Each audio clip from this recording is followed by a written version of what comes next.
for air. It's just don't know how to react. The doctor wanted to talk to us, and he said, "No, why don't you? I want to speak to both of you at the same time. So bring your son in." And our son, John, is 2.5 years old at the time.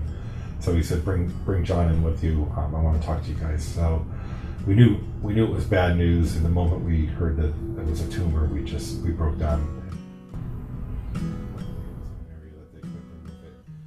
And it was just been absolutely terrifying for us. And we probably spent the first 2 weeks just crying and praying the entire time we were in the hospital.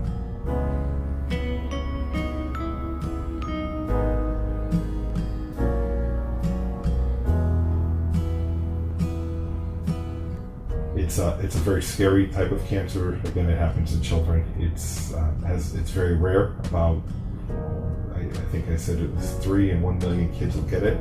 About 30 kids a year throughout the world have this type of cancer, so it's extremely rare. It's extremely aggressive, and the treatment needs to be extreme as well. Right now she's had 3. Most likely she's going to have 4 brain surgeries. The chemotherapy, the protocol that she's currently under lasts about 6 months. As the next 3 treatments progress, she'll be given higher and higher doses, and then we'll monitor her.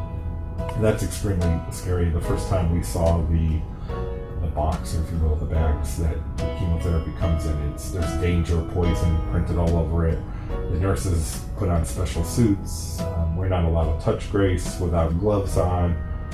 Some of the doses that she's going to receive in the future, she has to be bathed every 8 hours because it's so toxic that it will burn her skin.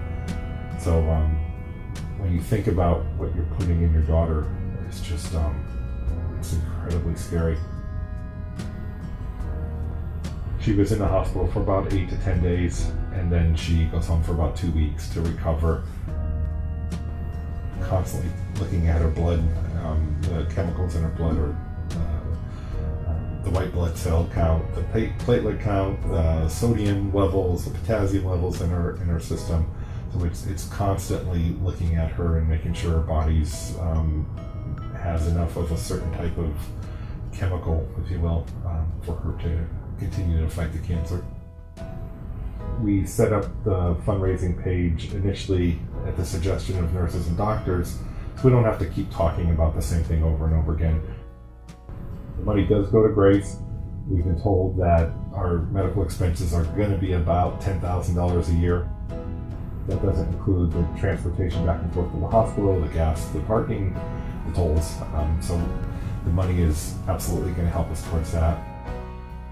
Our friends and family have just been absolutely amazing as far as supporting us financially with the donated leave and in any way they can. You're expected to take care of your children, take care of your family, and to have to rely on so many people to help you, it's been extremely tough. And I can't even express how grateful I am to all the people that have helped. The cancer, the treatment that she's going through has absolutely shown how resilient she is. I can't imagine she's even going through. Just to know that she can still smile and that within a couple days she kind of bounces back is absolutely amazing.